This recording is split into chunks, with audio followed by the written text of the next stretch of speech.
Welcome, everybody, back to the Game Ball Podcast. I am your host, Mark, and this week, it's just me and Jen Fine solo. Yeah. Jen, how you doing? I'm doing good. How are you doing? Pretty good. I am obsessed with creating my own cult. That's something you hear every day. Yes. The shirt that I purchased a couple months ago has now come to fruition, and I have now built a cult where just about everybody from our streaming community is dead or has ascended. Yes. And now I can start playing the game mostly the right way because I'm just going to have like the entire grave just beat you guys. Sweet. That's exciting. How am I doing in the game? Am I still alive? You just died. Oh, rest in peace. Yeah, you went out on a mission to get me some lumber and came back and said, I failed, and then died in front of me. I took the samurai's, the hero's death. Wait, the samurai. I don't know. Oh, okay. Mysterious. I like it. I wish it would have been better if, like, you die on a mission and I, like, find your dead body, like, out while dungeon crawling. Right. More than coming back and going, I failed, and then just dying. So I think the only ones left, I think death might be the only one remaining. Which is funny. Ironic. Yeah. Yeah, Tallulah just died. So oh, no. Before we went here. So why don't we get right into it? Obviously, you know partially what game I'm going to be talking about. Jen, what have you been playing? So 2 podcasts in a row, I've actually been playing a lot of different things, which has been a lot of fun. Yeah. I'll get through the usuals first. Dead by Daylight, Phasmophobia. Still, awesome games. Just nothing super new to report there. I believe, though, for Phasmo, we are approaching their new maps that they're coming out with. I don't know off the top of my head when that's expected to be, but I know that they're working towards that. So that'll be interesting to have the Asylum reworked and a lot smaller, and then a brand new map. So looking forward to that. I've been playing Ghost Exile with friends. I am not brave enough to do that one on my own because the ghost is extremely violent and aggressive and can essentially kill you as soon as you walk in the front door. So I feel like playing with friends in that case is a little bit safer. But that game's a lot of fun. It adds the exorcism element that Phasmo doesn't have. Well, they call it exiling per the name, but the nice thing about that game is you can go in, you can figure out the ghost with all the clues like you would in Phasmo, and you could just be done. Or if you want to do the exile part, that gives you more money and stuff, but you don't have to do it, which is nice. So they give you that option, which I appreciate. I'm assuming you played that on stream recently. Yes, I think I played it within the last week on stream. Okay. So every so often I have you lurking while I'm doing other things, and I'm trying to remember. I remember you had your VHS was one night. Mm-hmm. And I don't know if it was this or Phasmo the other night, but I don't know how to help you anymore with that. I've played both. I think I might have done Phasmo and then Ghost Exile in a row. And if you're just like popping in, then it might look like the same game if you're looking at it really fast. But it's a lot of fun. I like how the two of them can coexist for me. Like I don't only want to play Phasmo and I don't only want to play Ghost Exile. Like it doesn't feel like I'm playing the same game, which is cool. I appreciate that. Also been dabbling in Ark a little bit. I've been playing Ark a bit less than I was. I'm not really sure why. I think it's just because I've been playing so many other things that I've just had less time to burn in Ark. But still fun. VHS, as you mentioned, I've been playing a lot of that. I am really having fun with it. I am ready to max level my first character. She's a teen, Faith. She's like the group cleric, essentially. She's the healer. So I'm collecting the last few journey points that I need to level her up and then finish out all of her extended cut movies. And then I'm going to move on to a new teen. The grind in VHS there's a lot of grind, but it's worth it and it's really fun. So it doesn't feel like I'm grinding, which is nice. I gotta say, you don't really want to isolate that statement you just made. That you're going to move on to a new teen. True. That is absolutely true. I am going to move on to a new character in the game. There you go.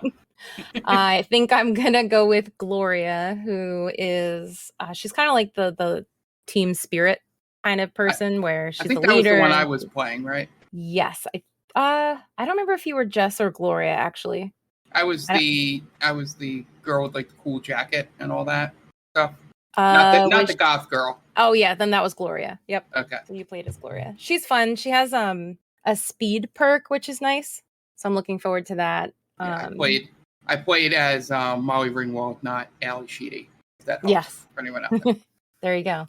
VHS right now, if anyone's interested, again, I'll say it. It's free to play on Steam and Epic. So if you're a fan of multiplayer games, if you like horror, if you like the 80s, if you just want to play a free game, just go try it. They're actually doing a summer event right now. There is a massive amount of cosmetics available for purchase, either with real life money or with money or in-game currency that you gain through experience playing. And there's some pretty fun things. There's like flip-flops, there's goggles, there's the monsters have all these funny things like hair covers for, back in the day when they used to go in the water but they didn't want to get their hair wet. Yeah. It's great. So just go check that out if you're interested. But then aside from that, I played a little bit of Viscera, which I mentioned, I think on the last podcast. It's kind of like Power Wash Simulator, but with blood and guts. And it's just nice and relaxing, as weird as that sounds. It's kind of difficult to play by yourself, especially depending on the level that you're in, because there's so many like smudges and little splotches of things that you might miss if you're not with friends and like splitting up the area evenly. But it's been fun. I still think that Tom should try it out, either as a punishment on stream or just in general, maybe. I feel like that needs to be on the extra life wheel. Yeah. I don't think it's going to be too much for him, but we'll see. And then 2 new games, brand spanking new games that I've been playing. Ghost Watchers, which Asmund Gaming, who's a member of my community, as well as Game Vault Pod, he very kindly donated it to me, which was really super nice. It is very similar, in my opinion, to Ghost Hunters Corp. or Ghost Exorcism Inc., which is their new name. I have since stopped playing it because I just didn't have that much fun with it. But this game is way better than that, so I'm enjoying it so far. It also has that exorcism element to it, and the ghosts are extremely aggressive, like a ton of jump scares. The ghost can like pull you out of the room and just into a pitch black room in another part of the house or another part of the building that you're in, and you might drop your item and you have no idea how to get out because you can't see. And you can hear it breathing, you can hear it laughing, you can hear it growling. It's pretty creepy. It's very like demonic feeling, but there's still a ton of different kinds of ghosts and spirits that you can come across. But the thing that sets that game apart from the rest is that it's pretty much ghost Pokemon, because you figure out the ghost. I know somewhere Tom's ears have perked up and been like, what? So you figure out the ghost, you kind of exercise it. You basically have to do a series of tasks to weaken it, I guess is the best way to put it. And then you have this like glowing metal giant ball that you throw at the ghost, and you literally capture it like Ghostbusters style. And then you bring it back to your base and you put it in a cage or like a tank, and then you have it forever as your little ghost zoo, which is weird. Oh, it's like a zoo. Okay. I was like, does it go out on missions with you? That would be cool, but no. It just hangs out in the tank and threatens you when you walk by. It just looks at you like it wants to kill you, but it can't because it's stuck in the tank. But it's very fast-paced. Well, it can be. I feel like it's very fast-paced. I played with people who were very experienced as well, so maybe that was part of the reason for it. But it's interesting. The controls took me a little bit to get used to, because I'm so used to Phasmo and most other games having set controls that I kept like throwing items that were going to blow up. If you threw it at the ghost, I'd accidentally throw it instead of putting it down nicely. And I'm like, oh, I got to go buy another firebomb now because I just threw it. But other than that, it's been fun. It's, again, another game that I won't play by myself because I think I would just die instantly, which wouldn't be fun. And then lastly, I've been playing 7 Days to Die, which I feel like a few people have been begging me to play. So I finally did it. It's basically like, and I guess for those of you out there that may not agree with me, don't come after me for saying this if it's offensive, but I think it's like the zombie version of Fallout 4. I don't know. That's what it reminds me of so far. But it's been fun. I've been playing with Death Comes on his stream. He has the Twitch integration set up, so I get to experience all of the punishments with him. Oh, I had no idea Death liked that game. Yeah, he plays it on stream quite a bit.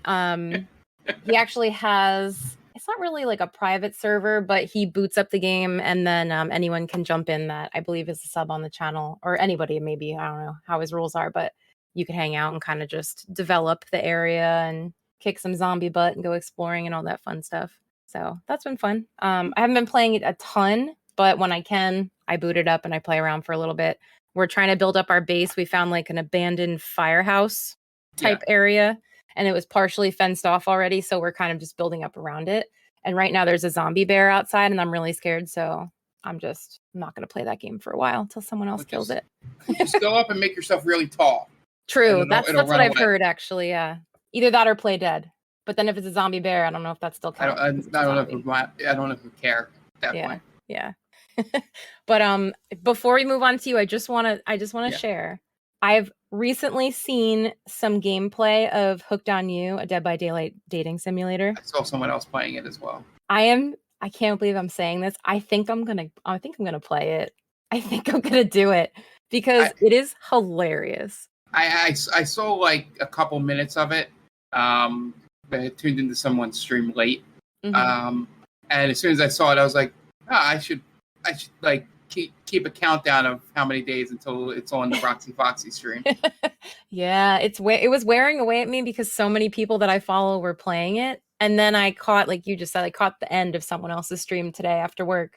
And just the dialogue between the narrator and you as the character that, obviously is trying to get with one of the killers, and then the 4 main killers, and then another killer makes like a cameo appearance, which is hilarious.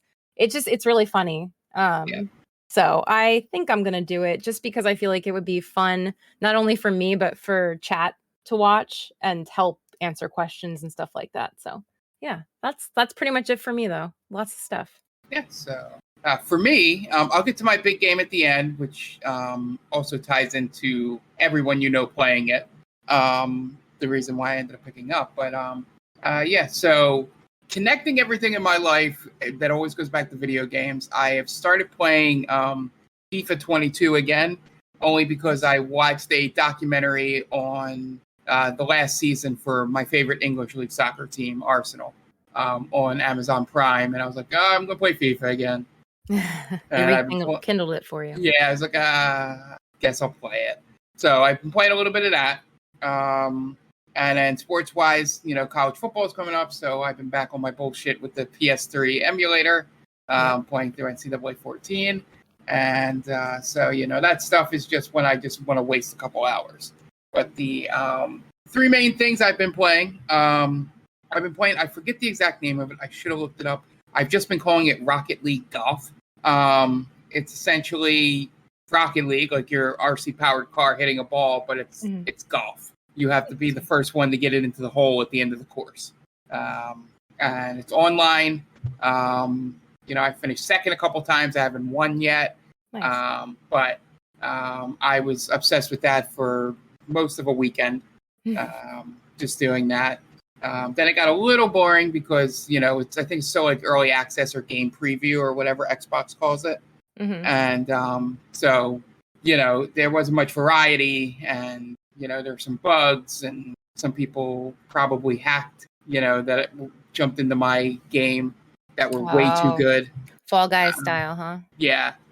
So, but it's fun. I'm probably going to keep playing it. I don't know if I'll get as into it as Rocket League, only because I played that thing hot and heavy, Rocket League, and then I hit a wall of skill and just couldn't win anymore. Right. That always sucks. Yeah. It's like fighting games. I might get through like the first level of online fighters, and then as soon as I click up to the next rank, it's like, I'm not even winning one round. It's always like you get good enough to you get to that level where you're like, hey, I'm doing great, and then it just is like, bam. I can't continue. I'm done. I was like, I have to learn the buttons a lot better than I know them. Right. I actually have to play this game all the time now. Yeah, I'm not doing that. Nope. So so I hit the wall there. On Rocket League, and only really played it with my nieces since. Speaking of that, I meant to mention with your ghost thing, she's played a Roblox ghost hunting game with her friends. So she's like baby's first ghost hunting game. Yeah, aw. Yeah, she really wants to play Phasma with you. But, that's cute. but I think it's she's a little too young still. Yeah, I get it. That game scares me still. So yeah, so but she's well on her way to being that kid. And a funny thing, since I share a lot about her on here, my sister recently sent me a photo of her and her friends out for her birthday playing miniature golf. And I looked at the kids and I was like, yep, those are exactly the types of kids I expected her friends to be. They're like all wearing like, they had some like anime t-shirts and, like completely opposite of her sister, who was like, that Mean Girls plastics top of the food chain in grade school type of girls. This is the complete opposite. And I'm like, that's exactly who she should be with. And it was pretty funny. But so I am happy watching. Hopefully, when she gets a little older, I can get her into RPGs. Since I don't think she likes to do a lot of reading right now. But anyway, so 3 main games I've been playing. I'm halfway through one of the last chapters of Lavallette. Still playing that. Was hoping to get it done before this podcast, but then I got obsessed with the game that I'll mention at the end. We still got most of my free time. And the other game I stream on Sundays as Dusk Falls, which is one of those like Telltale Until Dawn like choice games where you make decisions. And there's probably more closer like Detroit Become Human and Beyond Two Souls and Heavy Rain, where there's like you can see like a path that you took and you can go back and fill in the rest of it by replaying the chapter. So Bad Decision Sundays on Sunday mornings. With that game, you can't like just pick a bad outcome. Like sometimes they're too like in the middle, or something I think was bad ends up being the right choice for the scene, and you can't really tell. So I've just started picking all the choices that would piss everyone off that I'm in the scene with. And so far, no one has died. Well, I think there's a scripted death in it. And then there's one where by succeeding through the quick time events, I had a death, or maybe he got knocked out or something. I don't know yet. I've just finished book 1, which is the first 3 chapters. And yeah, just playing through that on Sunday. So join us next week when we're probably playing a brand new game. So this will mean absolutely nothing to you, since I'm probably going to play through the next 3 chapters the day before this podcast airs. But I will be doing it every Sunday with some kind of game like that. So, and last but not least, I became obsessed with Cult of the Lamb because I had seen, like, Jen probably looks a new time any kind of Ghost or Dead by Daylight type game comes out, and it plastered all over her Twitch. Well, every single person that I follow that isn't in the Roxy Foxy community was playing Cult of the Lamb. And I was like, well, it must be something here. So went in, and it immediately clicked because it had the Hades-like roguelike dungeons where you can go in through them over and over again if you want. The only place where it differs is there's like a story, so there's like set bosses that you beat in different biomes. So it's not like you just go and try and fight Hades every time. But it still has that thing where you can go back into a biome where you've beat the boss and then just go as long as you can in there. And they just get harder and harder and harder. And that has been fun. I'm just about to finish up killing the second boss. And I've been playing it a long time. I'm on day like 38 of the cult. So your cult's going well. It's going well so far. Everyone's settling in except for all of us that have died. Yeah, because you're supposed to like sacrifice your cult members to get yourself more powerful or other things to help build the community. But I didn't want to do that to you guys. So so that's what you meant by playing it as intended. Okay. Yeah. Afterwards, I'll be playing it as intended. The only thing I did was I used you as a sacrifice because you were the oldest one. But then I resurrected you. Oh, okay. So you made up for it in the end. Yeah. Okay. Yeah. And then I used Jonathan as my ascending person that I ascended. But everyone else has almost passed. I think Death is the only one still alive, which is kind of ironic. But yeah, game is absolutely fun. It's got a little bit of Stardew Valley, Animal Crossing-esque to it. I showed it off before our streams this week to you, Jen. And yeah, it's getting more and more fun. I have my second farm up and running. Nice. I got 15 cultists now.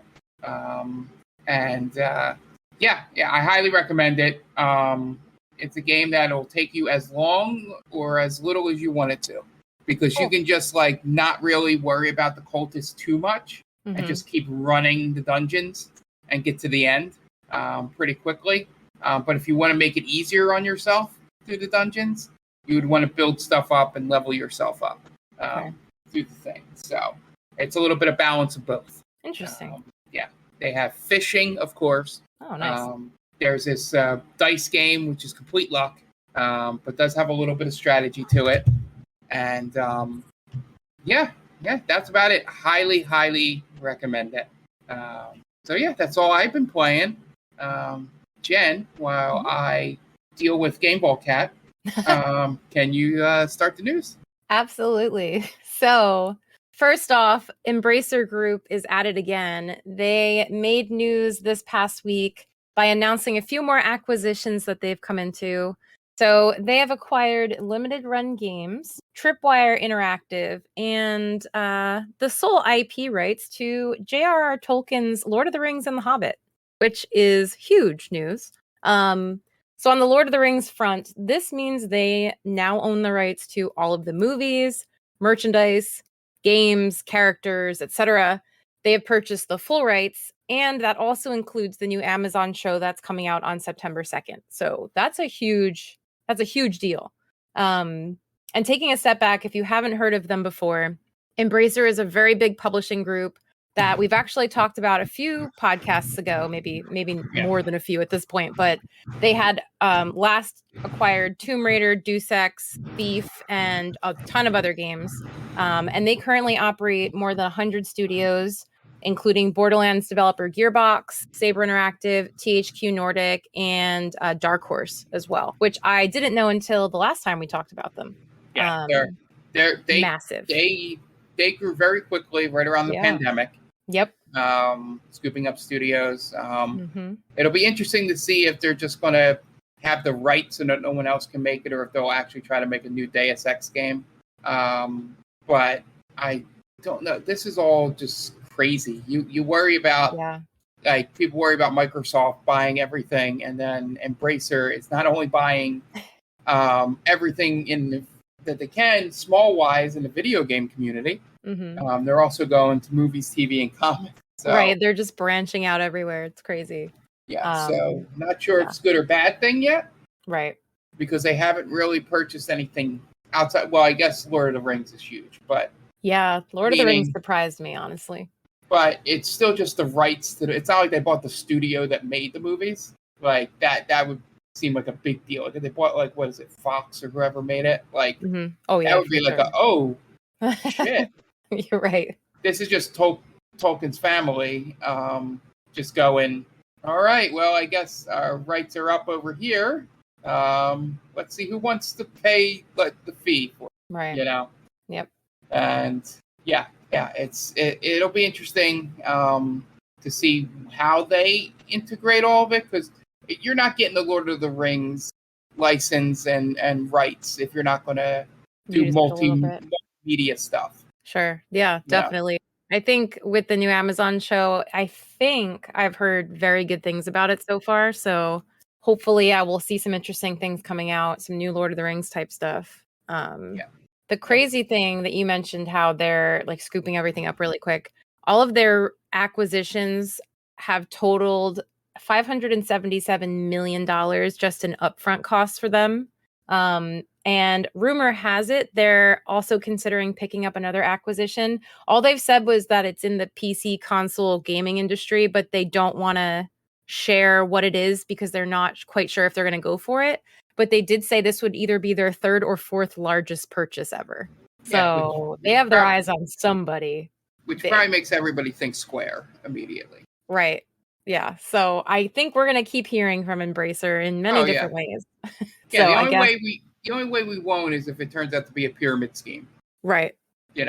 That's right now they're buying stable products that can make the money for a long time. As long as nobody's embezzling a ton of funds. Because there's probably some light embezzlement going on. Light. Little bit. But as long as it's nothing that can bankrupt them, they should be one of the 3 or 4 big names in media, all media, going forward. Yep, they're cleaning up. So yeah, more to come on them, I'm sure. Moving on, we finally find out the truth on the Xbox One because Microsoft has admitted the very obvious fact that the PS4 outsold the Xbox One by a lot. Yeah. And this is something obviously everyone has speculated about, but this is literally the first time that Microsoft has straight up admitted it. So a little backstory. Back in 2016, Microsoft had stopped reporting on their Xbox One sales, but they still were focusing on their Xbox Live numbers, which meant they never officially reported the total console sales. Yeah. And while they still haven't given anyone a solid number, they did finally come out and say, yeah, the PS4 more than doubled what the Xbox One sold. So since Sony no longer reports on PS4 console sales, we can do a little guesswork. And I believe as of this past March, PS4 finalized their numbers. So they said they sold 117.2 million units within, since it came out to the time that they put a stop on counting. So that would put the Xbox One console sales around about 58.6 million units sold, give or take. So that is a very big difference. Yeah.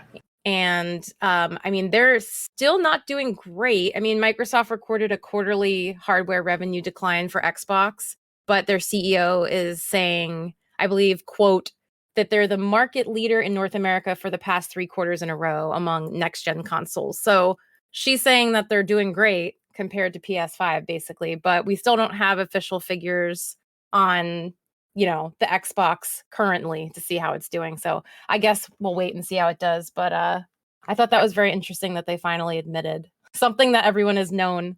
Well, yeah, and their main problem with One and Series X is that their consoles don't sell very well in Japan. Mm-hmm. So Sony and Nintendo get a nice little boost from the Japanese market. Not enough to make that difference between PS4 and Xbox One. That's because Don Matrick completely fucked up when they introduced the Xbox One and was saying that it needed to be always online. So that, even though it does not, that's what everybody remembers. So some people didn't go buy it. Right. Even though they removed that feature 6 weeks after it was announced, before the console even came out. Yeah, it's hard to take things out of people's heads sometimes. Yeah. I was listening to some other gaming podcast, and they said they were at E3 in 2017, and the cab driver, they try to make small talk with you, and asked them, what are you doing? He was like, oh yeah. So I got that PlayStation because that Xbox One required me to register all my games with them before playing, and this was 4 years after the console came out. Yeah, that's crazy. That someone made a purchasing decision based off of that one press conference. So yeah, I'm not surprised, by the numbers. I think we all knew the numbers, roughly, but yeah, just gotta hope what Microsoft or Phil Spencer Xbox is kind of hoping is that Game Pass PC, all that stuff will make up for any revenue loss by not being able to sell a lot of consoles in the Asian market. Because, it's a handicap, but yeah, I'm just waiting to see if these consoles ever get to that, level of sales, even though PlayStation keeps saying they're selling more than they ever sold PS4s, which sounds ridiculous to me, with all the shortages they've had. Right. But I think the most surprising thing, not to turn this fun story into just a, reporting on the sales of the generation afterwards, but Switch keeps selling more consoles every quarter than they did the quarter before. And it's just do they have any incentive to go make a new one? Right. At this point, no matter how much every game is pushing that system. Consoles are weird in that respect, but yeah, I love these numbers when they come out. Yeah, it's very interesting. It just goes to show you that the Xbox One was a failure at the number you mentioned, and that was still multitudes better than the Wii U, which only sold about 12 million copies. That's that's crazy to compare it like that. So, and Virtual Boy, which didn't even make $1 million. So, you know, it's like, oh, failure, 60 million or whatever you said. Yep. And it's probably in the top 10 all time for console. Yeah, probably. Yeah. Crazy. That's a very interesting, it's a very interesting thing to learn about console sales, comparing them like that. Yeah. All right. So I guess moving on to more number talk, sort of. Yeah. Netflix has reported that less than 1% of their current subscribers use their video game streaming service daily. So they're struggling. And to put it in perspective, Netflix's games average about 1.7 million users a day, compared to 221 million global subscribers that use their app a day. So that's a huge difference. When Netflix first launched its mobile gaming collection, we talked about it back, I believe it was last November. And they only had 5 games that they started with, but they've since expanded to over 24 games. So they have a game based on the Exploding Kittens card game. There's like a League of Legends spin-off game. And there's a strategy game called Into the Breach, which is pretty popular. That's the best game they have. That game is amazing. Netflix also recently shared that they're planning on a game based off of the Queen's Gambit, which was one of their original series. So chess-based game. Yep. Okay. No one's ever made a chess game before. Right. I mean, this is really breaching into new territories here. But I wonder if I'm assuming what they mean is that they're going to have like the characters from the show. Like you can be one of the chess masters when you play or something like that. Well, I mean, probably, yeah. They're probably going to be doing something like that. That's the only way you brand a chess game as a Queen's Gambit spinoff. Yep. Maybe it's the Queen's Gambit, a dating simulator, a chess dating simulator. I mean, if you're telling me I can date Anya Taylor-Joy, and I am see? Nothing is off the table at this point after Dead by Daylight came out with the dating sim. That's all I'm going to say. But by the end of 2022, Netflix is actually planning on reaching 50 titles offered in their streaming service. So they're making money moves over there. But I don't think it's going to be enough, honestly, and that's just my opinion. This past April, everyone found out that Netflix started losing subscribers for the first time in over 10 years. And since April, basically between May and the end of June, they went down by 1.3 million subs globally. So they're definitely downtrending. And I kind of doubt that the gaming collection is going to help reverse some of these lost subscriptions unless they manage to acquire some major gaming titles, which I don't think is going to happen. I think it's just a nice perk. It's not something influential. Yeah, and I guarantee you I would say the percentage that are not checking out the gaming stuff, most of them don't even know it exists. Yeah, I honestly forgot it existed for a while. Yeah, it's like Stadia and Luna and the Amazon and Google stuff for people that out there that don't remember. Those things either are still around or came and gone, or I don't know what the hell is going on.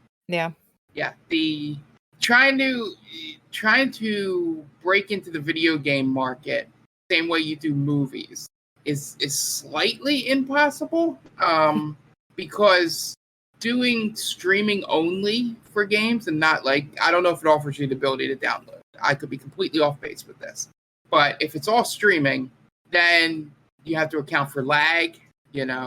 People in places where internet isn't strong. Mm-hmm. It's going to be tough. That's why things like Game Pass and even PS Plus and stuff, where it basically gives you a Netflix-esque thing, is that you can download most of the titles. Right. And don't have to worry about internet connection for it. Yeah. So if they can figure out a way to fix that, they can compete. But they'll never be, getting the numbers they think they're going to get. Like, at worst, it'll be, at best they can hope between 5 to 10% of their base. Right. Take it up. I doubt they're going to get any more than that, because real gamers, I hate using the word real gamer, but those people know where to go to get the games they want. Like, it's not like they're just on the Netflix app and going, oh, this game looks cool. You know, like, they're not, people that are there on Netflix are not there for that.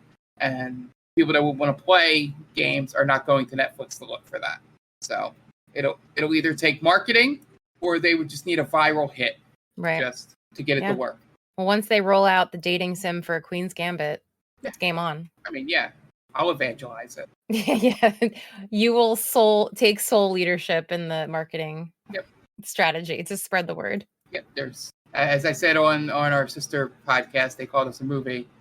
There's very rare people that I just want to watch, and has nothing to do with anything attractiveness or anything. You know, it's like Anya Taylor-Joy's one, Sam Rockwell's the other, and it's just like, you can have them just sitting there doing some boring commercial or playing actual chess, and I'm just like, oh my god, you're captivated. Yeah. So if they put her in a dating sim, then yes, all in. You hear that, Netflix? Do it. All right. I'm gonna end our news segment on a little bit of a downer. Xbox has announced they are removing 10 games from their Game Pass library, including someone's favorite game of, was it 2020 or 2021? Because time doesn't exist post-pandemic. Wait, depends on the game. Hades. Oh, that was 2020? I think it was 2020 also. Yeah, because we were, whatever the year we did Extra Life in your house, it was that. It was 2020. Yeah. Yeah. So Hades, sadly, is one of them. I'm going to read through the full list in a moment, but I'm very surprised that they're removing Hades. Even though I never played it, I remember how much that game blew up, where Game Pass was just constantly using that game as a selling point to bring in new subscribers for a really long time. But aside from Hades, they're getting rid of Elite Dangerous, Myst, which I'm really sad about, NBA 2K22, Signs of the Sojourner, Spiritfarer, 12 Minutes, 2 Point Hospital. Oh, thank God. What? 12 minutes? Yeah. 2 Point Hospital, What Remains of Edith Finch, and World War Z. So you'll have until August 31st to play these, or you'll have to purchase them if you want to play them elsewhere. So yeah, too bad that I don't. That it's not that I have purchased Hades in 3 different locations. True. So you're good. You're good. Yeah. But for those of you out there like me who are like, I'll get around to it, I have Game Pass. Time's ticking now. So maybe I'll give it a go. So yeah, that was our news for this podcast. Yeah. So very, very interesting stuff. I like when we can talk about. Yeah, we can talk about some wider things within the news. But yes, going back to the last point before we move on with Game Pass, if you have a game you want to play on Game Pass, play it, because there's no guarantee, if it's not Microsoft first party, that it'll be on there forever. Yeah, definitely. So, it seems like it might be, but it's not going to be. Yeah. Or at least not guaranteed. Go ahead and do that. Yep. I wonder if they're going to keep it on PC Game Pass. I don't know if that matches. But anyway, moving forward, our topic this week was one suggested by world famous streamer The Batman. And it was something that I feel like we bring up a lot on streams and in podcasts, but never really spoke about specifics on it. What we're talking about is our pet peeves in video games. The things that just annoy us, and also would be the things that would make us stop playing a game just because it's in there. So I'll let you start, Jen, and we'll just go around one at a time. Okay. I have my, there's no real particular order, but the last one I'm going to mention is my biggest one. I'll say that. All right. So my first one, not being able to skip cutscenes or excessive dialogue, especially when it's not my first playthrough through a game. Yes. That irritates me to no end. And I guess related to that also, when a cutscene also doesn't make sure you actually want to skip it in case you clicked a button by accident. And even if it's just a brief, it'll pause, but it'll say skip or skip cutscene or whatever, move on. Just a prompt for you to confirm, even if it's just one time in the whole rest of the game, it just listens to your clicks. Just to double check, because I've played games where I've accidentally clicked a button twice or hit the controller or the keyboard or whatever and sped through something. And I was like, oh my God, I don't know if I just missed important information. I don't know if I can ever watch this again. I don't know if I want to go back and watch this all again. So it's nice to have a check, but also the ability to skip if you want to. And also, just in general, excessively long cutscenes where you might as well be watching a short movie instead of playing a game. Kojima, I'm looking at you. Just knock it off. It's ridiculous and pretentious, in my opinion. So that was my first one. Well, I mean, I believe there's also, not to just rag on Kojima, I think there is a 40-minute cutscene in Xenoblade Chronicles as well. Oh yeah, there is. I can also call out Final Fantasy. Oh yeah, Final Fantasy isn't that bad in terms of 40-minute or more, Yeah, they just hit up to 20 minutes. Yeah. The most infamous one of that is one of the ones in Final Fantasy X, which is a long cutscene right before a boss fight. And if you lose the boss fight, you have to watch the cutscene in full, which is about 10 to 15 minutes, over and over. So it's fun watching people speed run the PS2 version because they can't skip it in that. On all the updated versions, you can. So it's always fun. Like, they'll always go, all right, I'm going to go get a drink. I'll be back. Yep. Maybe that's a welcome thing in a speed run when you're so tense and you're like, oh, now I get to take a quick break and it's fine. Yeah. It's the one time where we can't make up any time here. And they've even gotten to some of the games to figure out how to mod it, take out cutscenes. So, yeah, that is a big pet peeve for everyone. There's even the opening cutscene of Final Fantasy VIII you can't skip, so all speedrunners are like, I'm just going to hit start, and we'll just chat for like 3 minutes. Right. But yeah, that is especially tough in RPGs. I mean, I can, in an action game, like a Tomb Raider or an Uncharted, I can deal with a longer unskippable cutscene because, it's most likely I'm not going to die in the next thing, or it's usually like in Metal Gear, it's usually the end of a chapter. So it'll auto save after the movie, so you won't have to go back and watch it. We're specifically talking about Metal Gear Solid 4, which is notorious for having, I think, 2 45-minute cutscenes in it. The mission briefings at the beginning of chapters 2 and 4, I believe. I think you can skip them, I think. But they are really long cutscenes that if you're playing through for the first time, are just, okay, I guess we get some popcorn. Or I guess we're doing this. I got to pay attention. I can't just leave, because he's going to stick some story shit in here that is going to be very important 20 hours later. But yeah. And in that realm, the same thing with unskippable stuff is some of the stuff in Persona games that just make them longer. Like you're saying, excessive dialogue. Yeah. Like just going to, okay, I get it. I got it. Okay. The reason those games are sometimes close to 100 hours. Right. So mine is one that hopefully I can quantify here what I mean. But one of my biggest pet peeves in games that makes me stop playing some games is when I fail or die and have no idea why. Like, did I miss something? Am I doing this wrong? Like, they give you no notification of any of that, and you just eventually, luckily beat it.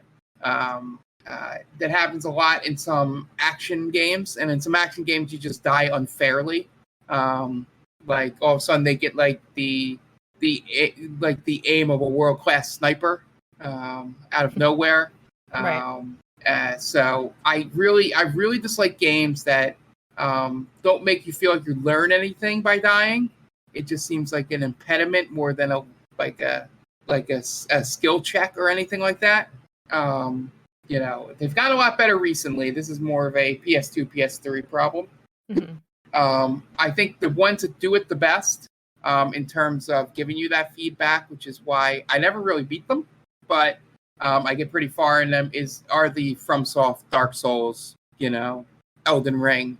Like, you die and you're like, yep, I know, I should have dodged there, and when he shoots, okay, I got okay. Yeah. We're in next time. Hades is like that.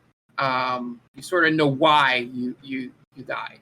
But yeah, if there's a game where I'm repeating things over and over and over again, and then when I finally beat them, there's no like celebration or anything. It's finally like okay, I guess that's over. Don't know if I can repeat that. Glad I don't have to. But yeah, all I want from interactive action games is just feedback. Because nothing's more frustrating than, not knowing if it's because you need to lower the level or, just gives you no information. So Right. I don't know if you ran into games like that. Not so much. But I definitely see where you're coming from, because if you're I'm just imagining like spending so much time trying to beat something and failing, and not even, like you said, being able to learn what you did wrong so you can do it differently, and just hoping that the next time you just do whatever it is the correct way. It almost feels like a little bit of like a time waster in a way. Yeah. So that is Yeah, frustrating. it's not even like it's not a pattern recognition thing or Right. nothing. It's like the boss is random, so that sucks. Mhm. And then I don't even know why that move hurts me more than that move. Yeah, it's just design more than anything. And Right. I will immediately stop playing a game if it gets me that frustrated. So that's one of my bigger pet peeves. Okay. So my next pet peeve is a silly one, but I think it's probably something that branches into a lot of different games. I always find it annoying when you can't go around obstacles that your character can very clearly jump or Oh yeah. climb over, or like you're in a cage and the bars are so wide that you obviously could walk straight through them. And I mean, also, I guess we could say when you're trying to like climb over cliffs to make a shortcut and it looks like you totally can, but then you just slam into an invisible wall. So you have to take the long way around and waste like 20 minutes of real life time trying to get to where you're going. We call that skyrimming, by the way. Yeah. Walking over mountains. But yeah, it's not super annoying. It's definitely not one of my biggest pet peeves, but it's just something that I notice all the time. Like, oh, come on. I totally could have just climbed over that fence. Yeah. Or I could have just, opened that rope that's tied around the gate instead of going around and having to deal with all those zombies or what have you. But yeah, that's always something that I notice that I pick out that annoys me. Yeah, and this is where, after just praising those games, where I have issues with the FromSoft games, is there's clearly like a shin-high wall that my character should be able to climb, but because there's no jump button, apparently he doesn't know how to climb. That's annoying. I think there is like sort of a jump button in some, but it's like, it's like so convoluted. You should be able to just, like, there's a specific one in Dark Souls 2 when you're up on a church roof and the wall, you go down into a pit and there's a ladder to get out, but there's very clearly like a thigh-high wall to your right that would also get you back to the same position quicker, but they want you to go up the ladder and go through the level that way. Right. It's just like, just put some spikes there. I mean, yeah, make it look a little bit more dangerous. Gosh. Yeah. Miyamoto learned this years ago. Like, if you won't want to, the player to go somewhere, just put some spikes.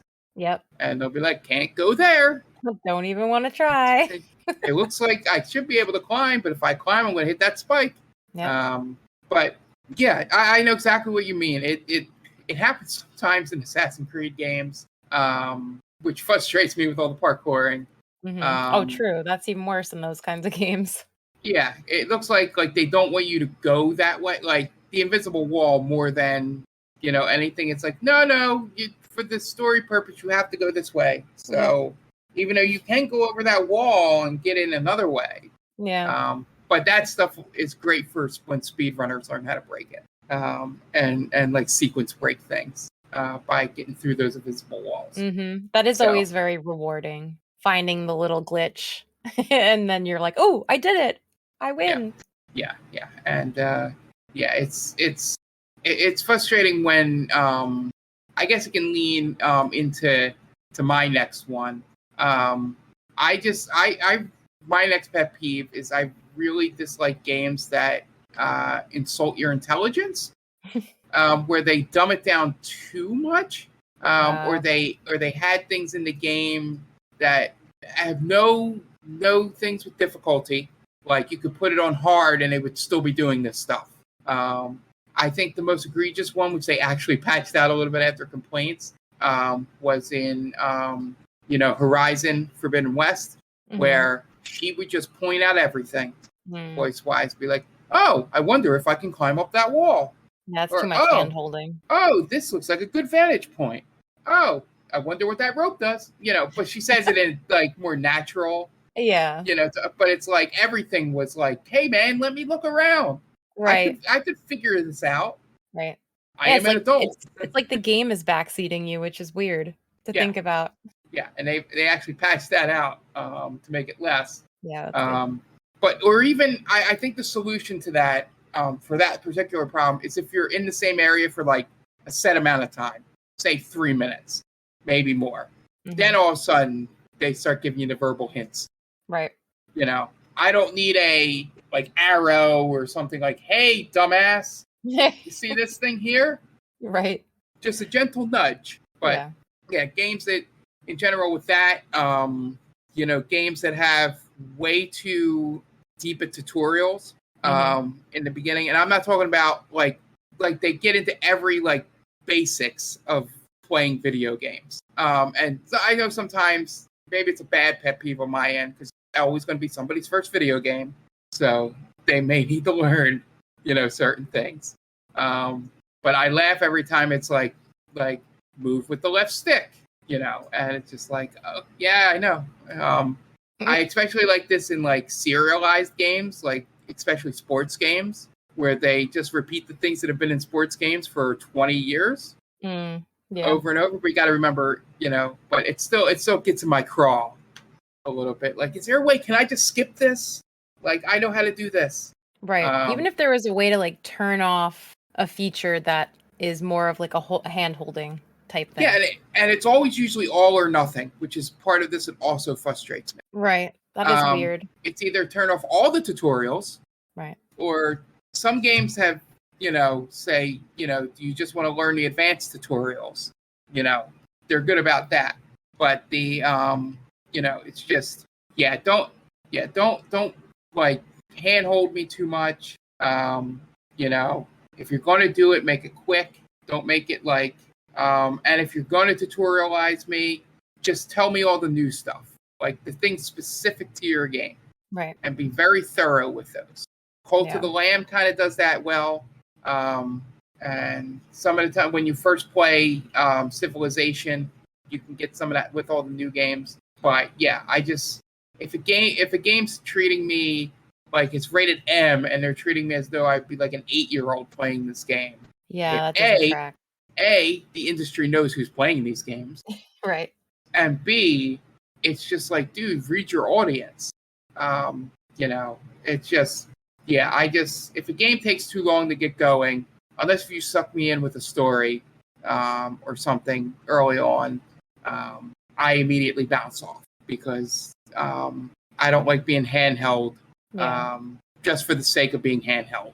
Yeah, and it ruins the immersion, especially in a game like Forbidden West. You want to, like you said, I want to look around, I want to explore, I want to enjoy. Yeah. And if you have Aloy going, go use the ladder, please. I'm getting bored. Yeah. Like, it's just, come on, let me do it my way. Yeah, and that was the most egregious one this year, and I think maybe that's why it's stuck in my head because I beat that so recently. Mm-hmm. But it's just like. Just know that, these games, some designers don't realize that these games, and it's very few and far between nowadays, because I think the industry knows, don't realize that more than just kids play these. Right. All so right. What else you got? My next one would be, I'm going to say mainly directed at mobile games. And for our newer listeners, I used to be the queen of mobile gaming, apparently. But I have since backed off. Maybe this is why. I can't stand the false advertising in game trailers and ads. Again, mainly mobile games do this. Oh, yeah. There's nothing I hate more. Well, there's a few things maybe, but I hate downloading a game because it looks awesome only to find out that it's nothing like it was advertised, or you have to pay a ton of real life money to get the features that were advertised without you constantly being drowned in ads or being locked out after a few minutes of gameplay because you expired your daily time to play or your uses of the day, unless of course you buy more time. So it irritates me. And then sometimes I'll see games being advertised where, you see a little clip of gameplay and you're like, oh, that looks awesome. And then you go to the reviews before you download it and it's like, this game stole the trailer from this other game, or this game is nothing like they, advertised in their trailer, and it has like 2 stars, and it's just, it's really disappointing. And I can't tell you how many times I've seen an ad and looked at the reviews and been like, nope, but let me see if there is another game that exists the way that they're showing the ad, because they know people want to click on the ad because of what they're seeing. Exactly. So then I go and find a game that's actually like what they were advertising. But it makes me so annoyed seeing these ads. And it's always like the same kind of game too. I feel like it's either one of the, I can't think of the word, but like the battle or army type games where you're like the Clash of Clans of the mobile games, where they try to act like they're so unique, but they're all cookie cutter. They're all the same. Or it's like little hairstyling games or fashion games and like threaded in with some bingo or something else. And again, they're just all the same with a ton of ads, and they're nothing like they look like in their advertisements. So that just really irritates me. Yeah.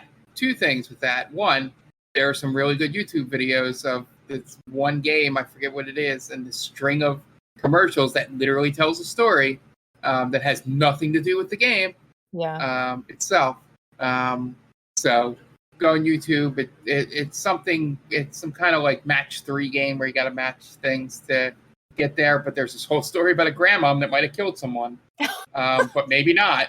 We'll never know because it's not a game. The guy might still be alive. Giant Bomb does a pretty good, very online show on exactly what you're talking about. You might want to check it out, Jen. Sure, yeah. And the second thing is, I hate it when it's just a simple game. Like, it's glad you brought this up, a very recent situation with this. I was, on Instagram with the fucking new algorithm where none of my friends' photos show up for those parts. Yeah. And it's mostly videos and ads. They showed it was an ad for Sudoku, but what they were showing was a pretty cool thing where it was like a grid laid out like a crossword puzzle, but you had to fill in the blanks. Like they would have letters and like symbols like plus, minus, multiply, divide, and equals, and then you would have to sort of like fill in the blanks on that. Like, okay, if I get 20 plus 10 equals 30. Well, now I can see that I have 15 plus blank equals 10, or minus blank equals 10, Now I can fill that one in, and sort of like that. You click in, that game's not even in there. It's just a Sudoku game. That's so annoying. And I'm like, what is the point? They came up with such a good idea, and then they're just like, nah. Yeah, like make that a feature, a separate game people pay for. Yeah, exactly. Something. I mean, it's bad enough to have to pay for what was advertised. Like to not even offer it at all. It's like, what's going on? Yeah, it's like, I mean, I could probably figure out how to get good at Sudoku, but I don't really want to. I want to do this other version of this Sudoku math that crossword puzzle. Yeah, this math crossword puzzle game looked great. So I found like a browser version, but it was very simple. Like this was like odd shapes, like a crossword puzzle is. Yeah. And the one I found was just squares. Yeah. So it was like, okay, I know if I start here, it'll be easier to fill out the rest. Right. It became a thing. Obviously, it looked like math for like kids. The website I was on. Yeah. But yeah, I was really mad at that. I found a couple mobile games I play, and it's only because I looked into them after falling not as deep as you do in terms of reviews. But I make sure that the game, like I look at the photos and stuff and go, okay, that is what I'm looking for. Right. It's like it's like basically I had this one game where you shoot guys out of cannons and sort of like tower defense. And there's little gates they go through that have multipliers on them. And you multiply, and if you line up the gates, and it's pretty cool. And I have another one where you go through it, and this one was way too easy. I stopped playing it. you like go through gates and you can improve your weaponry by whatever number of years is on the gate. So you can go from like bow and arrow to laser guns if you do it right. But it just got way too easy. I got like the level 150 immediately. Yeah, that's a lot. Because it was. I'm just going through like, there's no challenge at all. Yeah. To this, but yeah, those are the only really good mobile games I've come up with. But yeah, they all have ads. I only purchased an ad for one of them or ad free. It was like $2.99 to just buy the game ad free, and I was just like, yes. It gets it wears you down. I know that's what they're trying to do, but it's just awful. Yeah, the other game it's like $20 to go ad free. Oh yikes! That's so I was like, nope. This one was like $2.99. Yeah, $2.99. So I was like, sure, go ahead and do it. It's the one I've been playing the most because it's actually there's a little time wasting stuff and. It was what was advertised. So my next thing is something that I waited until gave you a couple of them to go through before I mentioned something that's probably very popular amongst gamers of at least our generation or play the type of games we play. I really hate fetch quests. And not in the sense that like, okay, if I see it as though hey, I go into a town, like say Fallout. Probably not a great example, but they're like, hey, we need you to go get this material so we can build this to build up your town. I'm like, okay, that sounds fine. We're going towards a goal. The fetch quest I hate are like you go into town and go, well, to advance the main quest, you have to go get these 6 onions and 7 cloves of garlic for the witch in the tower. Yep. And then the witch in the tower goes, well, now that I've made this, you got to take this soup over to the old guy by the shore. And then he, and it's just like, I just want to get on with the plot. Like, right. I don't want to do all this. I'm the hero. Do you know who I am? Why am I making you a soup? Yeah, exactly. Like, do you know who I am? Quoting one of our D&D characters. And, it gets on my nerves. I know you've probably run into it too. Yes, but yeah, I find like even in games like Cult of the Lamb, there's some quests that are starting to get fetchy, but they don't stop the advance of the story, so I'm okay with it.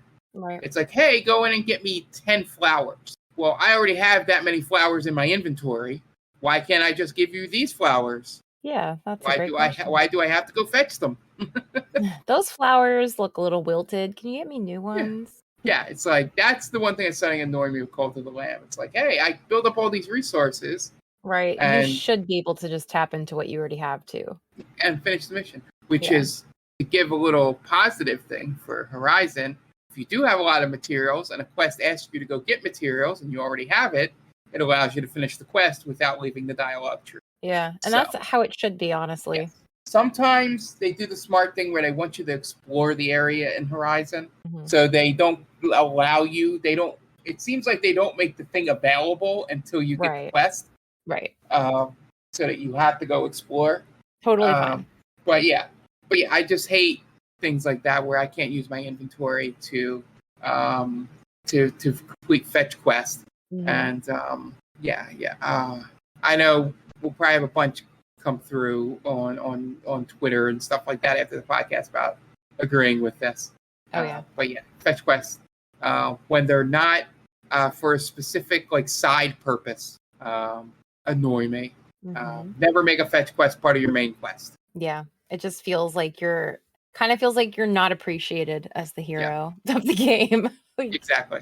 I feel like Breath of the Wild, as much as I love it, they have a lot of fetch type quests in it. Like it's just, I'm trying to save Hyrule. Okay, I'm not gonna go do this. I'm not gonna go take a picture of this fairy fountain for you. I have better things to do. But you have to. Yeah, it's just a matter of how annoyed you get by those because those don't really bother me because I can ignore them. Right. Like they don't stunt my progress. Yeah.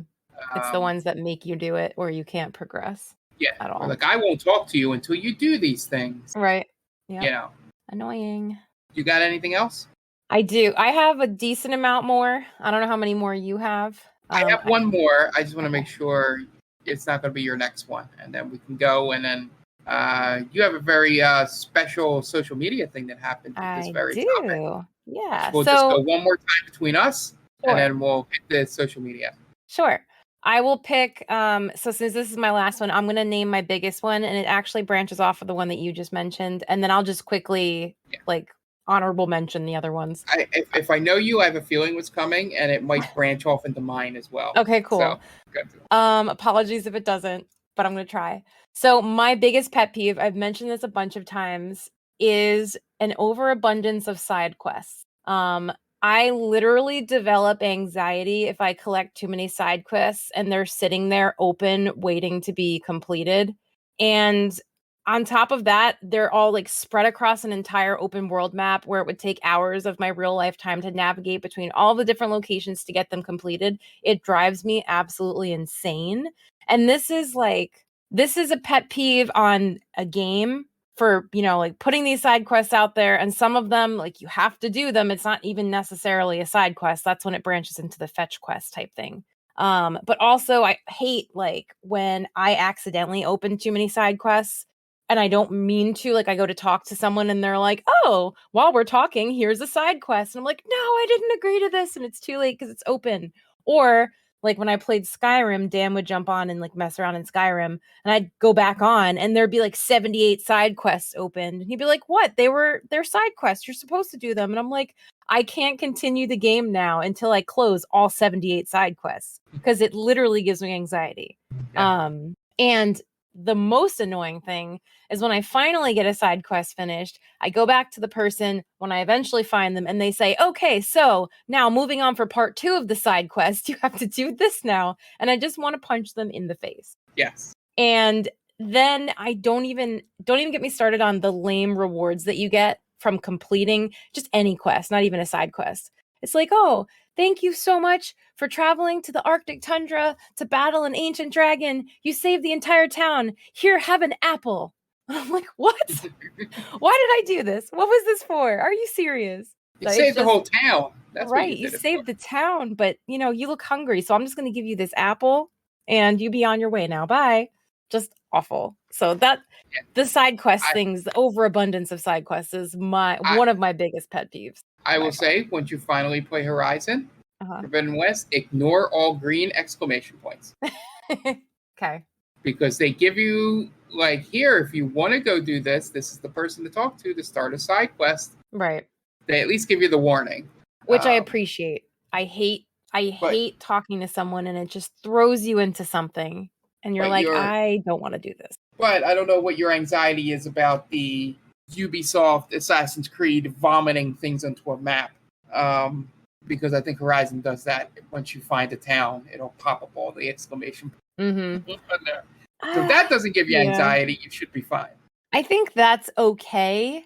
It's literally just knowing that I have all of these things to do. It almost feels like a big to-do list. I only have so many hours in the day and I got to go do all these things for all these people and then figure out almost strategize okay, which one should I do first and for what reason? And I know there are plenty of people out there that live for that kind of stuff. And Dan, I think, is one of those people who loves just grinding through side quests.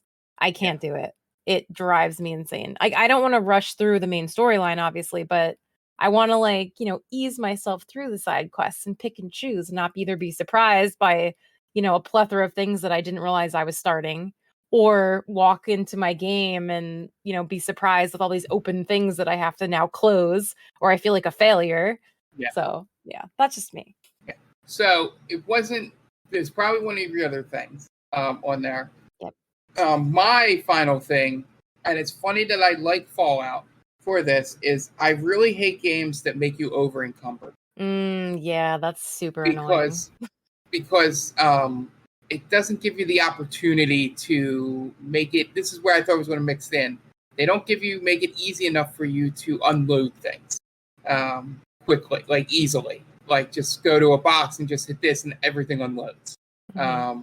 Or you can unload everything you don't need or something like that. Tiny Tina has this a lot. Yes. That's one of the big things that probably slowly took me away from that game. And the fact that none of us could match up hours to be able to play it together anymore.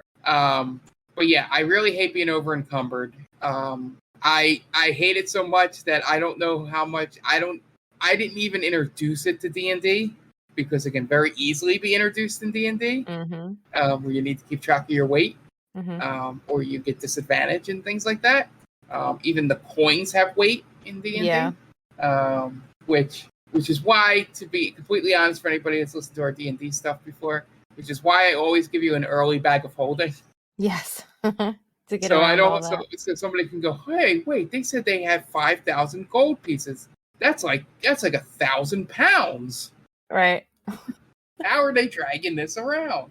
But God, they got a magical bag where it just goes away. Yep. And they can pull it out whenever. Exactly. Because Fallout gets me the most. Yeah, I have to agree. That's why I love 4, the base building, more than most. Because I could just dump things into the base building and do stupid shit like run lights and build things and just get rid of my inventory. Yeah. And make it productive.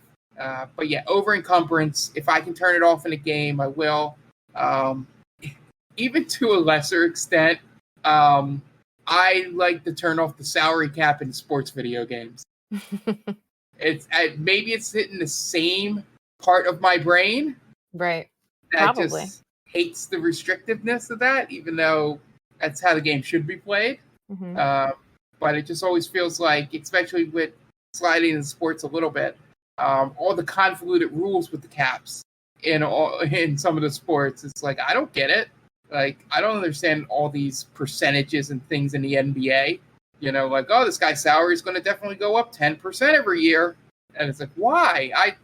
I can't budget for the but yeah. So anything that restricts me from being able to pick things up or do what I want to do, I normally turn off. Probably going to hear from Warvenhill on this, or maybe I'm surprised and he hates it too. But yeah, taking his Tiny Tina stuff, I should take that back. He might actually encumbrance. I think Tiny Tina's really pushed it a little bit with the encumbrance. Yeah. But I would like to be able to either have like going back to Horizon. Horizon does this really well, where when you pick up the limit that you can carry, it sends it back to your stash. Yeah, that's amazing. Immediately. Not realistic, but amazing. I can get behind that. Yeah. So, then you start going, oh, wait. And then you start forgetting that you need to pick things up. Yeah. To make arrows and stuff in that game. You're like, oh, I got to go get all that wood. Forgot that I picked up like 500 pieces of wood and just stopped doing it because I knew I had so much wood. Yep. So it can be a detriment in that respect. Right.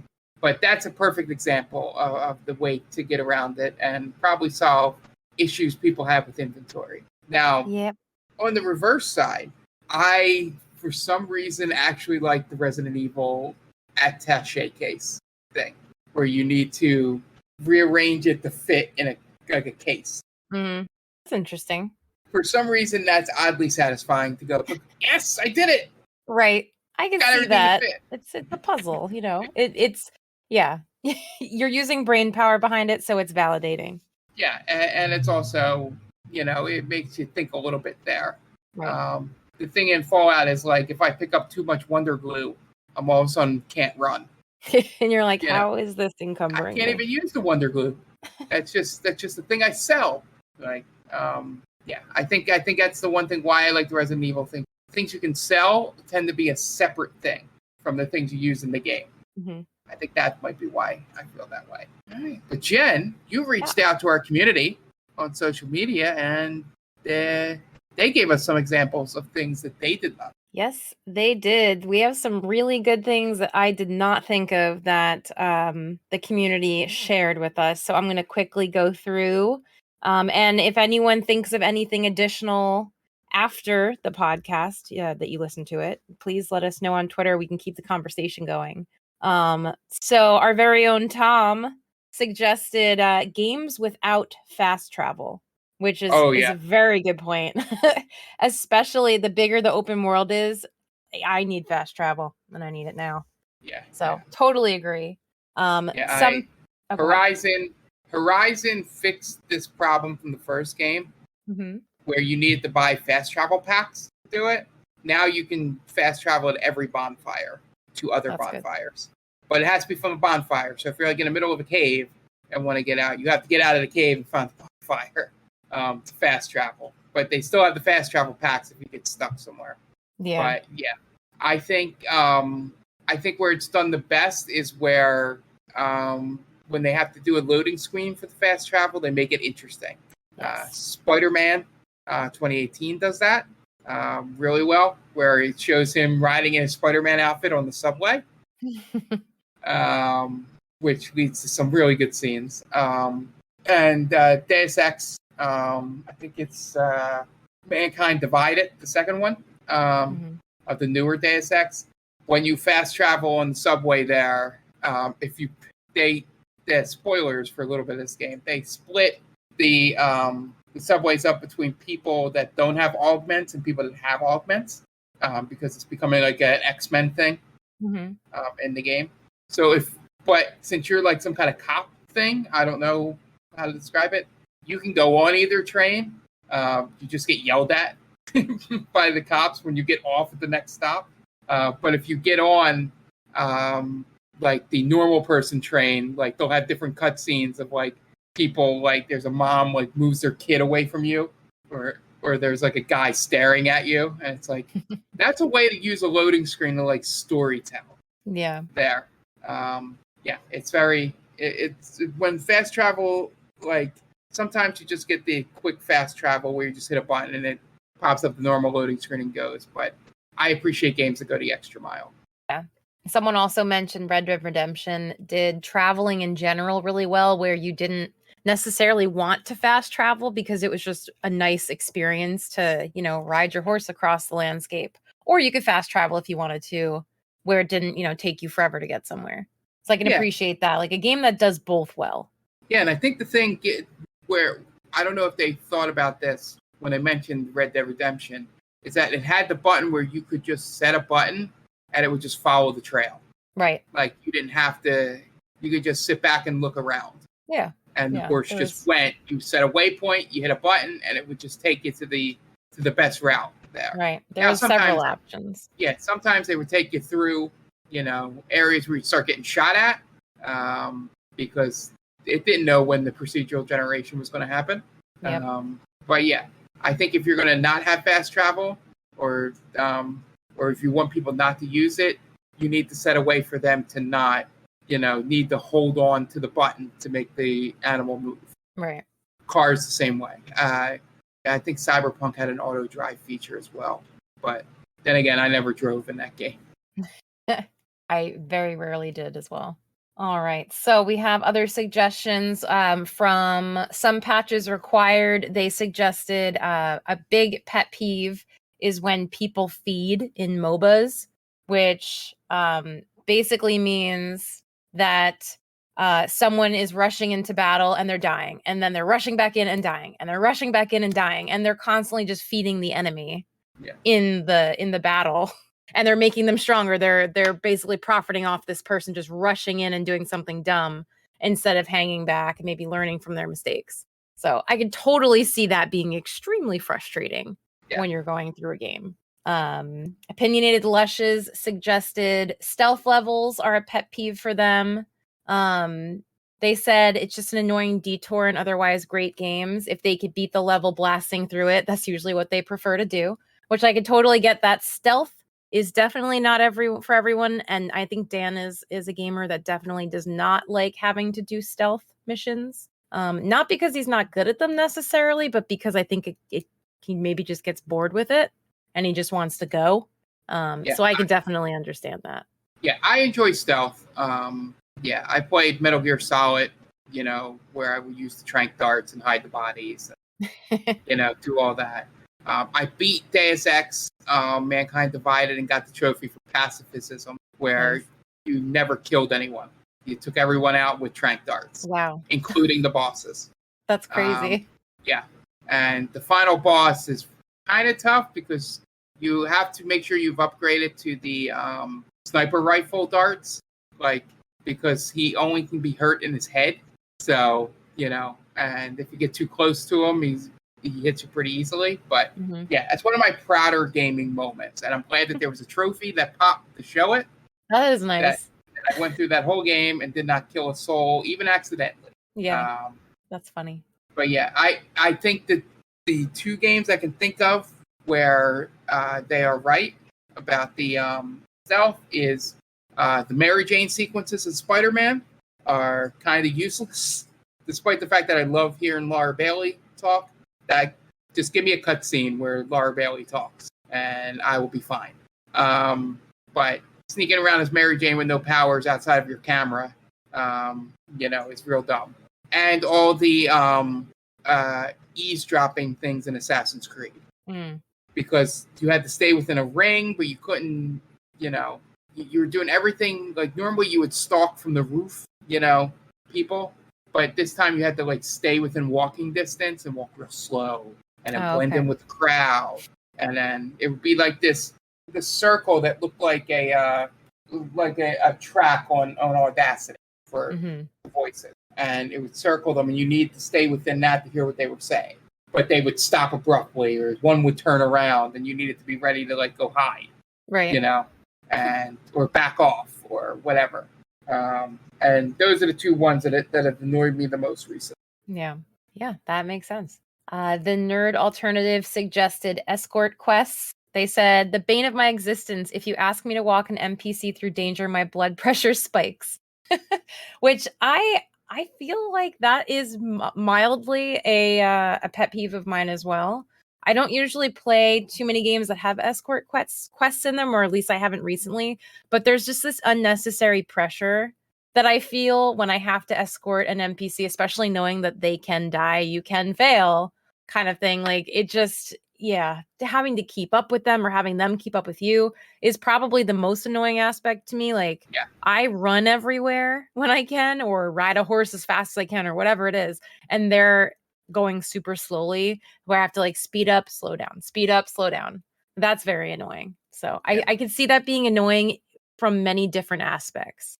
Yeah, the only time it's not for me is when the NPC can't be killed. Yeah. Then I'm like, oh, I don't have to worry about them.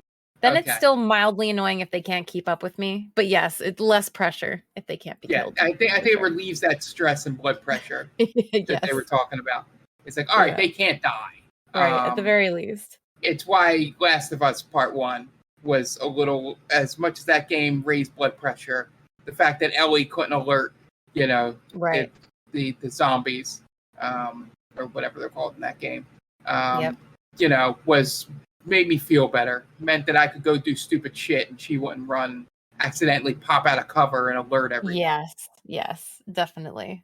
Because most of that game is just one giant escort quest. Yep. Super Okay Bree said this was a tough one for them to choose just one, but they said that the lack of any kind of auto sorting feature for inventory or storage drives them up the wall.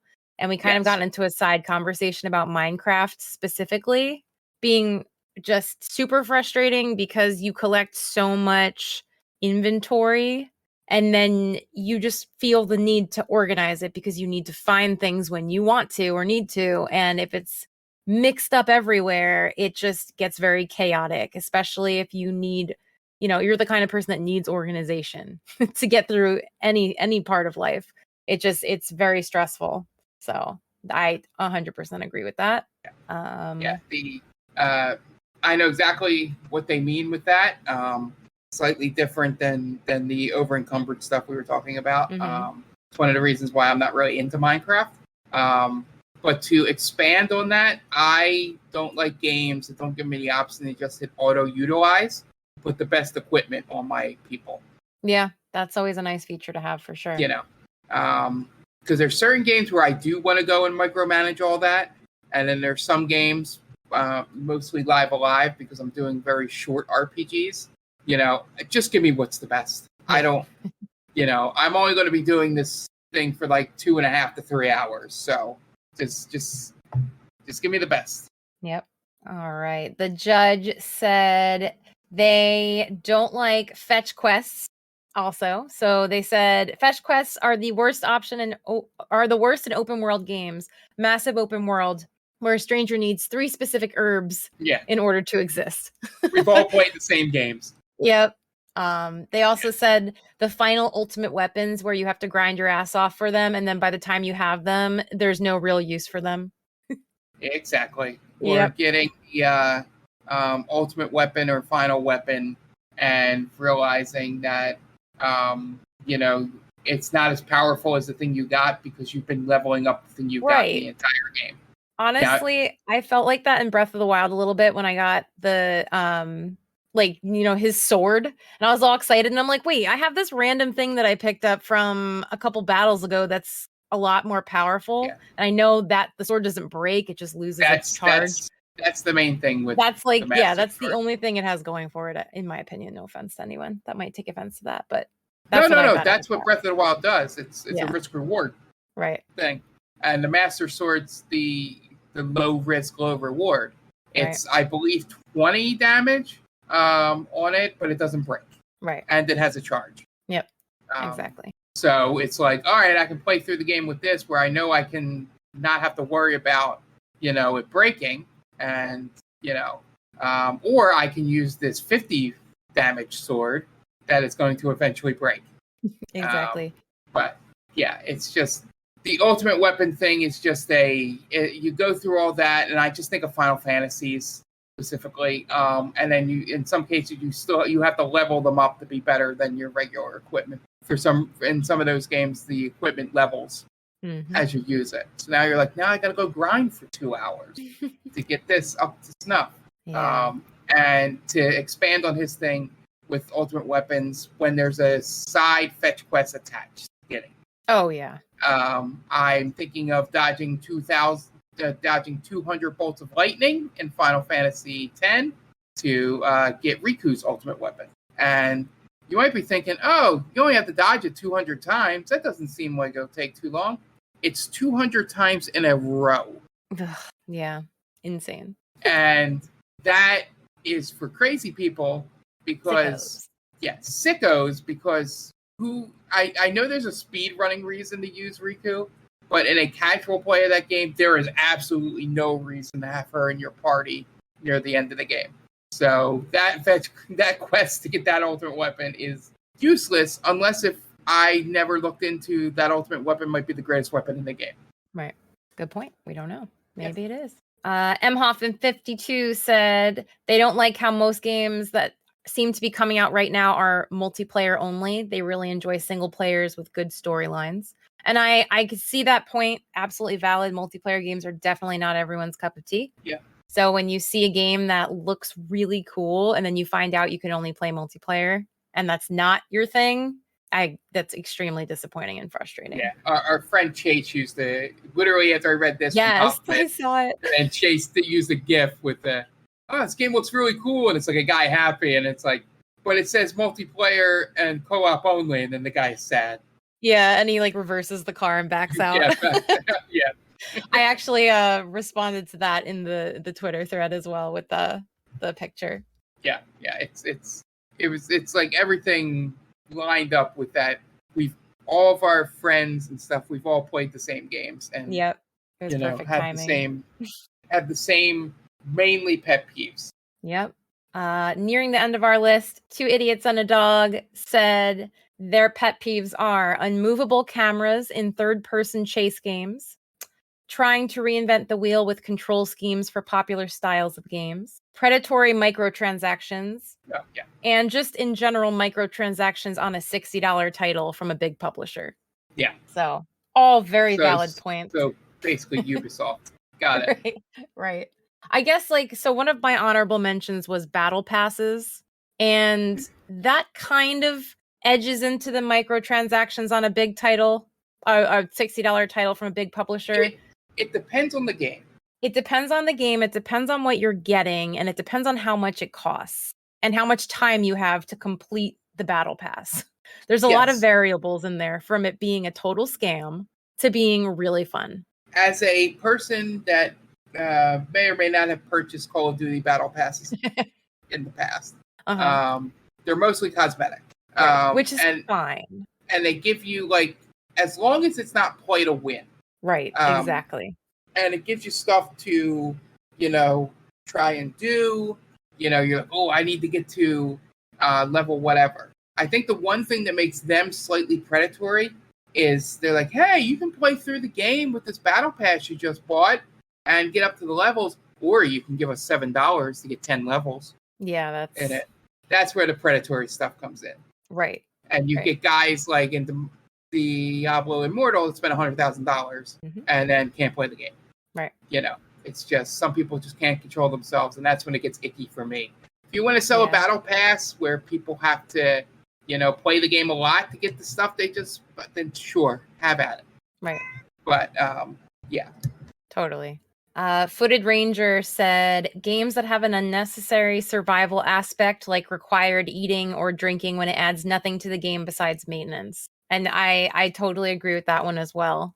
It almost like edges into that time wasting, like real life time wasting aspect where you're like, why do I have to do this if it's not really, it's not really contributing too much to my overall experience here. And it's almost like an annoyance, a burden. Like, oh, I got to stop and eat something now because, they're just trying to be too realistic in this sense. And I just want to continue on with the game.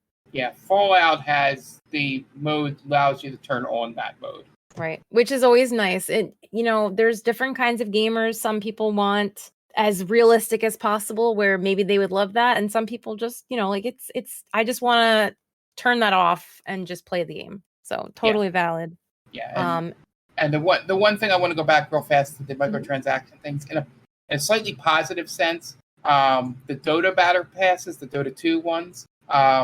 I believe that if you purchase them and all that, it all goes towards the prize money for the esports tournament.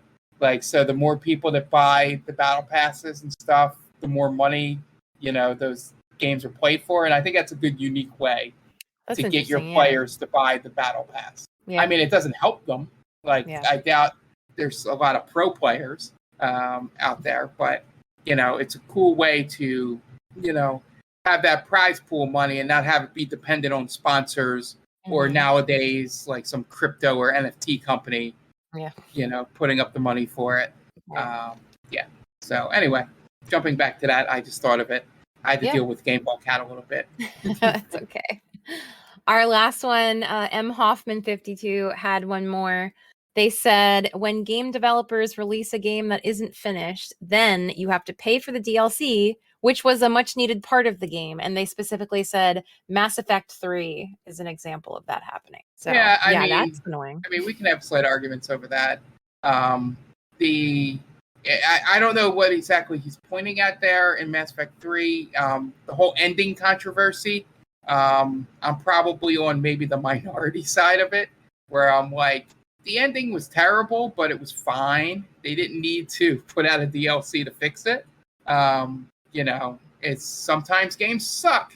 Like, I know, but if he means like 2 specifically, which I'm hoping is what he meant, had a couple DLCs which were story relevant to 3. Like, you needed to play the Shadow Broker, and I forget the other one, to get story for 3. Gotcha. You have this whole storyline with Liara that they have conversations about in 3 that you wouldn't even know about if you didn't play. Like, it would make no sense to you if you didn't play Shadow Broker. Yeah, that's annoying. That also kind of branches into Kingdom Hearts, where technically if you want to get all of the story that's available, every single game is, I mean, it's not DLC obviously, but you need to get your hands on every single game technically if you want to experience it all for yourself, because every single game extends the story or has a piece of the puzzle hidden in there. Now, the Kingdom Heart perverts out there might be able to explain this better. And I say perverts in a loving way.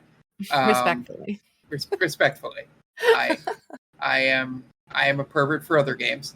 Well, let me know, like, can you get a cohesive understanding? Not a full understanding, because God, I don't know if you can, even they would have a full understanding of it. Like, if you just played 3 games, like, does it tell a story? Like, or are the other games so required that you don't even get a story just playing the 3 main games? Let us know on Twitter, unless if you know. Yeah, I mean, I can say pretty confidently that you can get most of the important story points from the main games for sure. Yeah, Now it comes down to the nitty gritty of like, people saying, no, you have to experience all of them. Or if it's, like I said, no, technically you can just play the main games. So I'm interested to hear from other people on that too. Yeah, because if the only way it makes it bad in that sense, at least in my opinion, is if those games are required to give you a satisfactory story for people that only play the base games. Like if you're having base games, they should, feed into each other and tell a story from beginning to end. Metal Gear Solid has a bunch of offshoots that they reference in games, but has, like, if you just play, 1 through 5 in Peace Walker, you get most of the story. Right. Like there might be little side things where you get to know a character better by playing like Acid or, any of those other games, or even the MSX games, Metal Gear 2. But yeah, if I would be more upset with Kingdom Hearts if the games were required. But then again, neither of us have played through all the games to know. Right. Yeah, I definitely have not. So yeah, that was our Twitter compilation. Thank you to everyone that submitted suggestions. They were all great, great points, all of them. And again, if anyone listening has not had a chance to chime in with, your own opinions, or if you think of another one and you already did, please feel free to reach out to us on Twitter and we can keep the conversation going. I think this was a really fun topic. Yeah. Everyone has pet peeves when it comes to gaming, so it's fun to see who you agree with, who you don't maybe have the same views as. But I think it all made a lot of sense what we talked about. All right, and moving on to our Retro Roulette. Speaking of pet peeves that I didn't know existed prior to playing a game, I did not know that my brain cannot function if left stick is not move and right stick is not look. Yeah. You move those to anything, like I can deal with the Spyro, like L1, L1R1 to move the camera. Yep. I can deal with that. But when you're telling me my whole life in the dozens and dozens of games that I've played through, where the left stick is your legs and the right stick is your head, you flip those, and then I can't play video games anymore. Which was the beginning of that Turok stream, because we played Turok, Dinosaur Hunter. For years, I thought it was just Turok, the Dinosaur Hunter. But actually, it's just colon. It's a little more dramatic that way, I think. Yep. And it being a colon there is very apropos for how this game is. This game sucks. It has a lot of good ideas, and I realized from during the stream with I forget his name. Forgive me if he listens to the podcast. That popped in and made me realize that I played more of Turok 2 than Turok 1. Because I'm like, I don't remember being this bad, and me and my friends used to play the multiplayer. And the guy in the stream was like, "Oh no, the multiplayer came in Turok 2." I'm like, "Oh, okay, that's why I remember this being a better game." But yeah, the controls are not great. I also didn't map them well, so my camera would like snap like my head because of the way the mapping worked, me trying to work around it so that I could just play the game. So I could not parse what to do in the level. There's no map as far as I can tell. I don't know what I missed because I was missing one thing, I think, to progress to the next level. And I had no idea where that thing was. So I actually accidentally discovered the map. Okay. And it's a very crudely drawn, like a 4-year-old scribbled with crayons to do a very crude outline of where you're supposed to go. Or like it shows you all the different turns you could take and like where dead ends are and stuff. Do you have to discover it, or is it a button I was not pressing? It's a button. I can't remember. I played with the original controls. I don't remember if it was one of the bumpers. Oh, all I changed was the sticks. So the rest of the buttons were. It could have been one of the bumpers that did it. Okay. I honestly don't remember, but I was just pressing things. I was really flailing was what I was doing. and I opened it, and it was definitely helpful to have a map so I could see where it gets I take that back. That there is a map. Yes. And this goes back to this is the extreme of not hand holding, where I would like a little bit of a tutorial to let me know the buttons, but then again, you used to have a book that came with all these games. Right. That would explain the buttons. Yeah. Maybe I've gotten soft by all those tutorials at the beginning. Horizon did it to you. No, not even that. It's just like hey, LB is your map. Right. Swing with X. That stuff that I was making fun of as a pet peeve I may be is my crutch now. Right. But yeah, the shooting was not great. It was the old style. You shoot to an area and then they fall. And I couldn't figure out why I was shooting people in the head sometimes and not in the head other times. There was probably a look down sights button, but I couldn't figure it out. I couldn't figure out how to kill the bugs. They were annoying. And I think the most egregious thing in this game, and it's just the time period, so maybe I shouldn't be too harsh on it, but the fog that blocked the loading and pop-in was really egregious because it added nothing to the atmosphere, unlike Silent Hill, where the fog was there for the same reason, but it was part of the ambiance of the town. Mm-hmm. But yeah, I had no fun playing it on stream. It's probably the closest game to getting me frustrated on stream that we've had. I didn't get to son of a bitch territory. Right. But I was getting pretty close. I gotta give you a lot of credit for playing that on stream because I have thoughts as well. I did not have any fun with it. No. And I'll let you give your thoughts. Sure. So for me, this game is unplayable. Simply put, it's unplayable. I can't figure out if Dan means this when he says this, but he told me that Turok is an amazing game, and I can't tell if he's lying to me. He may be thinking of Turok 2 as well. I don't know. Yeah, I have to follow up now and ask him. But yeah, it was. I watched your stream. I had fun watching you not have fun because, it was funny. But I give you, again, a lot of credit for doing that because the fact that the controls are swapped, like you were saying, it broke my brain as well.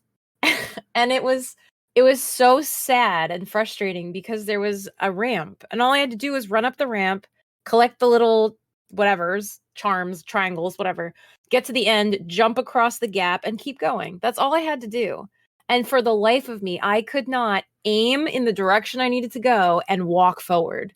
I just kept hitting the wrong stick and I would just be staring at the ground and snap back up. And it literally, I'm not even joking, it took me so long to just get over the fact that the controls were swapped.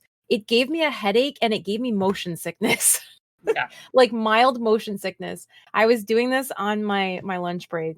And when I went back to work after lunch, I actually had to really make a conscious effort to focus on what I was doing because my brain was still like being tortured somehow by the inverted controls of Turok, that I was like taking extra time to think about the most simple things that I do every day that I've been doing for the past 7 years at my job. And I'm like, wait, I'm back at work. I don't have to think about this anymore. I'm not being tortured anymore. Calm down. It actually broke my brain. I don't think I've ever played a game like that before where I just like can't function. Even when I stop playing, I'm still affected by this. And that's really dramatic, but it really happened to me. And I don't know, like, I agree with you. I think it has good bones. Like there are definitely aspects of it that seemed like they could have been fun if the controls were normal. I did notice the thing that you mentioned about shooting. There's just, it just seemed at some points it was way too nice and way too generous. And then at other points you're like, I'm pretty sure I just hit you 7 times. I did not experience bugs, but I did experience Velociraptor, I think it was, that I killed way too easily with a gun. Yeah.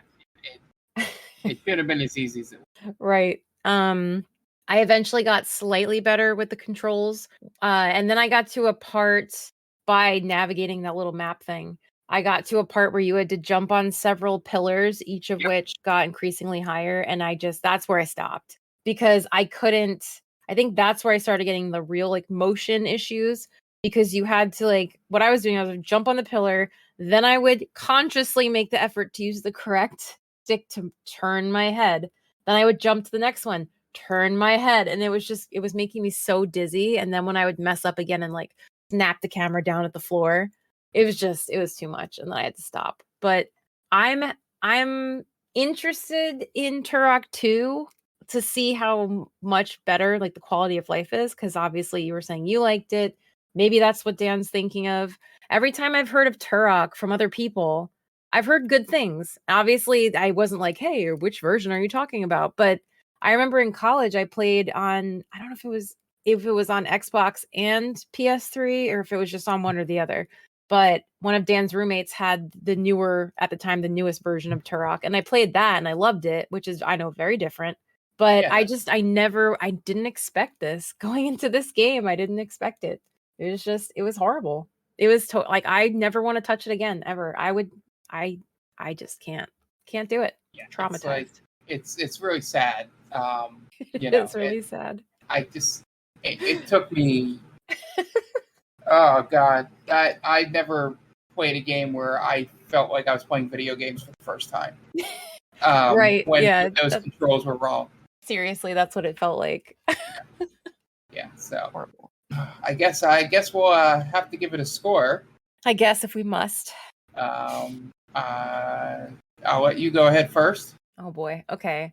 I don't know that I'd ever rate a game a 0. So I'm going to give it a 0.5 because it's a game and it has a map and it has dinosaurs and the end. That's it. Yeah. It gets a 0.5 for existing and having dinosaurs. Yeah. Yeah. So I'll give it a 1 because it does function. It's like one of those jokes where I'll give it a score because it was in focus. Right. It did its very most basic job of being a video game. Yeah. So it was. Yeah. It had to be Turok 2 that we were thinking of for it. But yeah. Hopefully we draw a better game next time. So let's spin the wheel.